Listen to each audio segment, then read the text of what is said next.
finally back.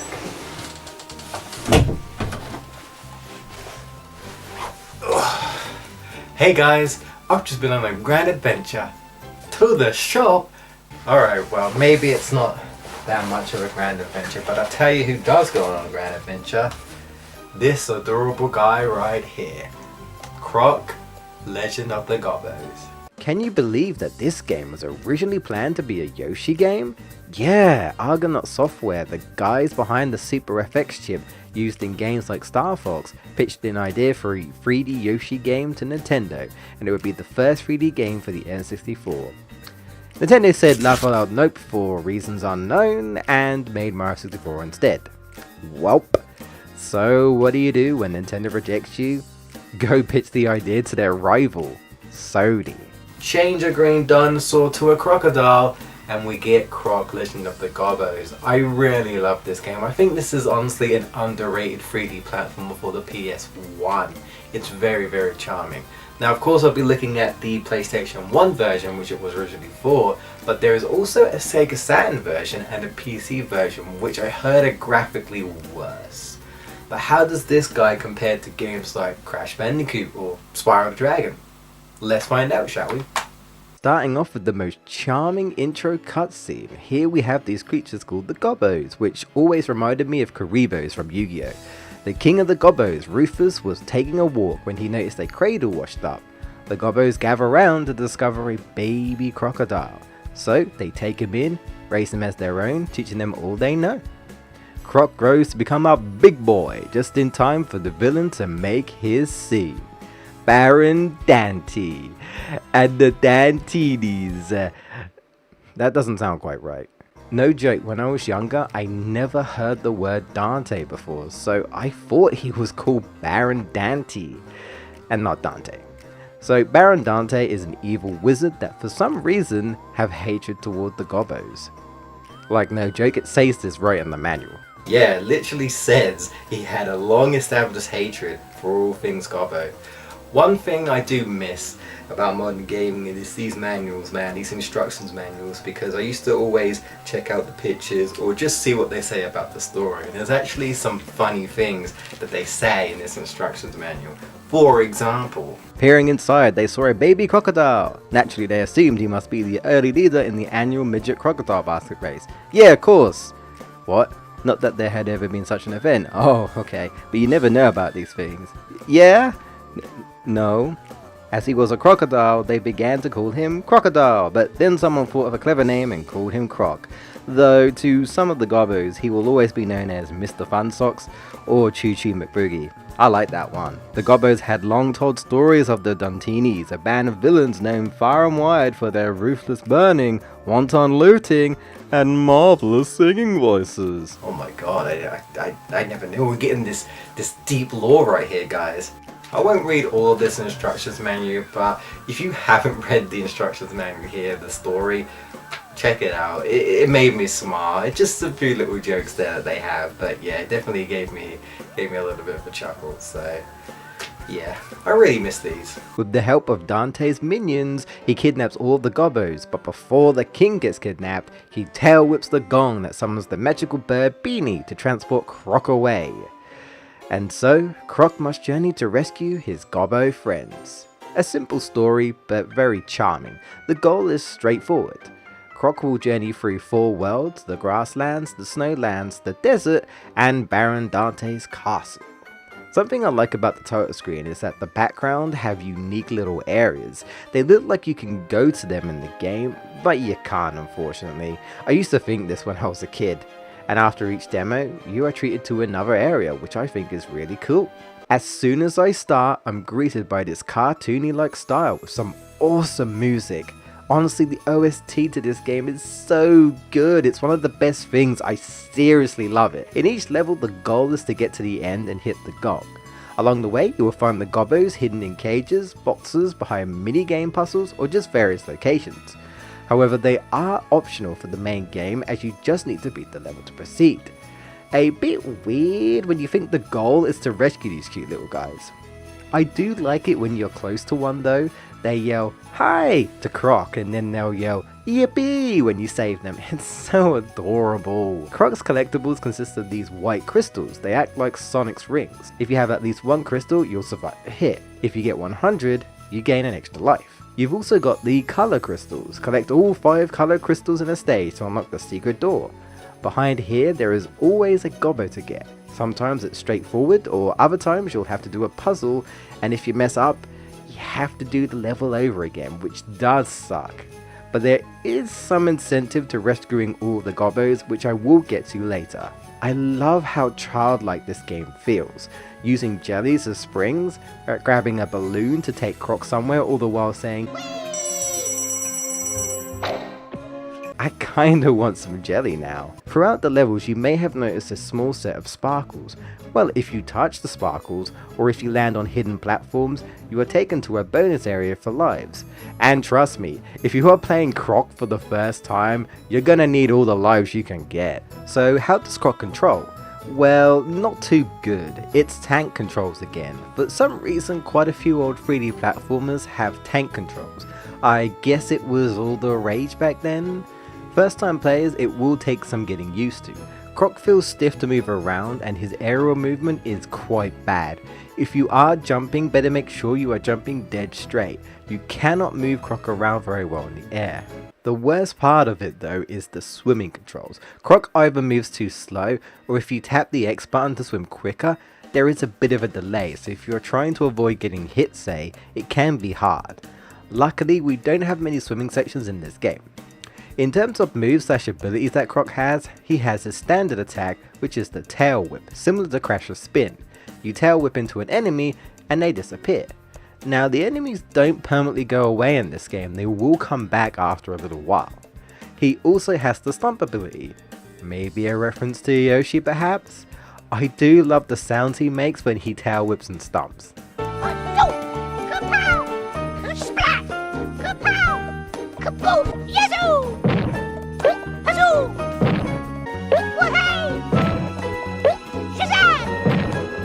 If you want Croc to quickly turn around, you just press the circle button. You can do this in the air, standing still, or running. There's also moving side to side with the L1 and R1 buttons, but there's no real use to them. It actually reminds me of the side roll in Spyro 1. He can also climb on certain walls and climb on monkey bars. There's also a glitch move you can do that I don't hear people talk about. So something I never knew is that you can make Croc hover in the air for a bit. If you jump and immediately press the square button to tail whip, then while still in the air immediately slide over to the X button and hold it down, Croc will temporarily hover. Now if you do it correctly, Croc will hover for a few seconds. Can be useful skipping things with this, but it's hard to do, so you'll definitely need to practice. So in terms of level design, Croc is like a room to room game. You start in a small area and proceed through the doors to the next room.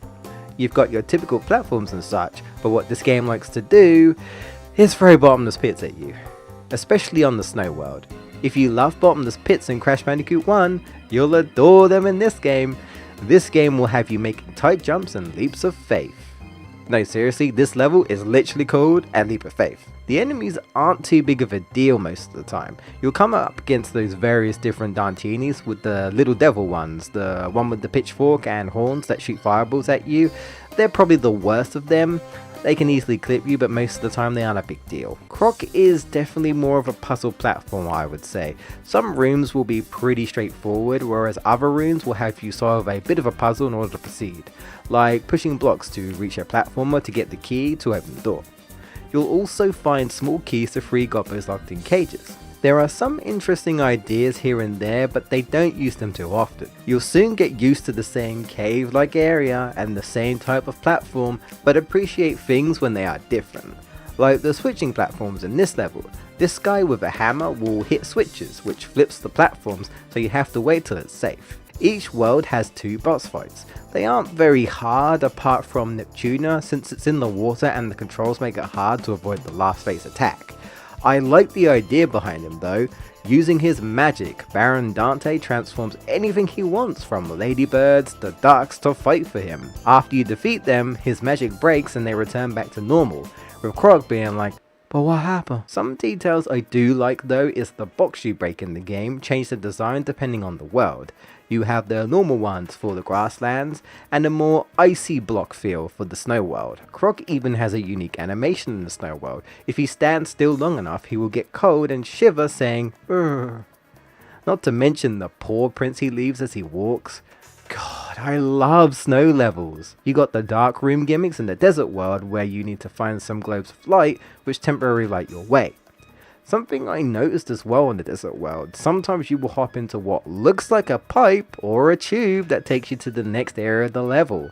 Again, a homage to pipes in Mario maybe? If you want to know more about the comparisons between the Yoshi game and Croc, then check out Nitro Rad. He actually did a review of this as well. He's also a video game reviewer, plays platformers as well.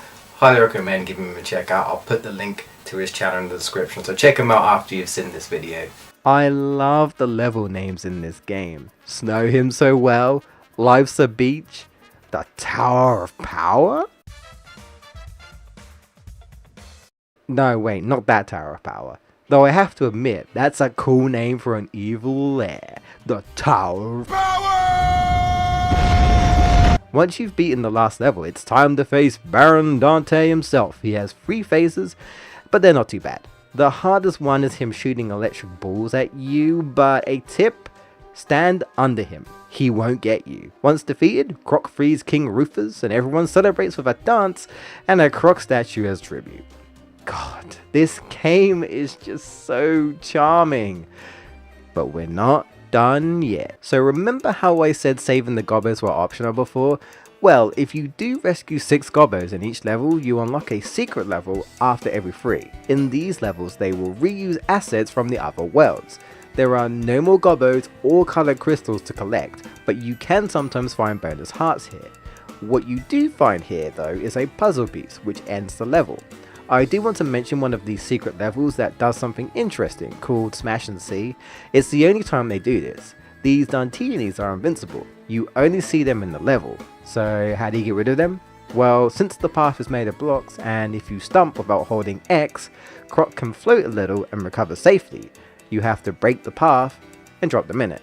I really like this idea. It reminds me of the whole Supersonic being invincible, but still dies the bottomless pits. Anyway, so we collect all of the puzzle pieces and we are treated to a cutscene of Croc putting them together. It reveals a secret island with a crystallized looking Baron Dante with one of the most creepiest laughs I've ever heard.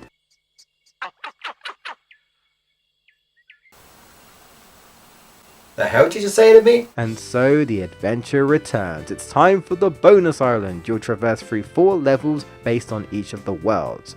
The island itself even has a creepy version of the cave theme.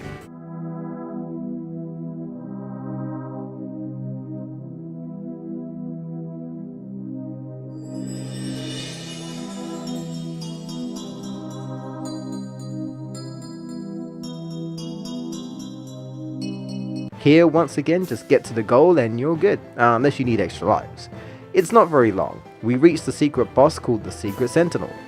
I always thought this was like supposed to be Baron Dante resurrected or something, but honestly, I don't know. The boss fight is pretty underwhelming though. You're in a small crystal-like room. In the center is the crystal boss floating above a bottomless pit, and in each of the 4 directions there is a gong. You have to hit the gongs in order to beat him, but if you're too slow, you have to try again. He will try to shoot electric balls at you, but that's it. There are moving platforms to jump onto, but they're a bit difficult, so I just hug the corners and then jump. You'll still make it. You hit all of the gongs and that's it? Huh. He splits into crystals. I guess the sound of the gongs messed with him or something. And then Croc just takes a crystal as a souvenir. Jeez, Croc. He's gonna hang it as a trophy. But that's that. We've fully completed Croc Legend of the Gobbos.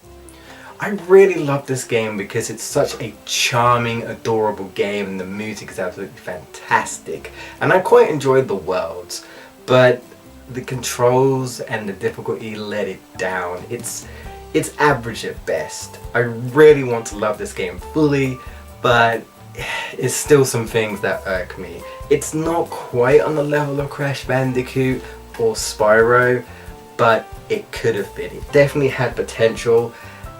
And yeah, speaking of potential, what can you do to improve? Make a sequel. So here's Croc 2, and we're going to review it next time to see how much they really have improved this guy. Thanks for watching, don't forget to subscribe, and I'll see you guys next time.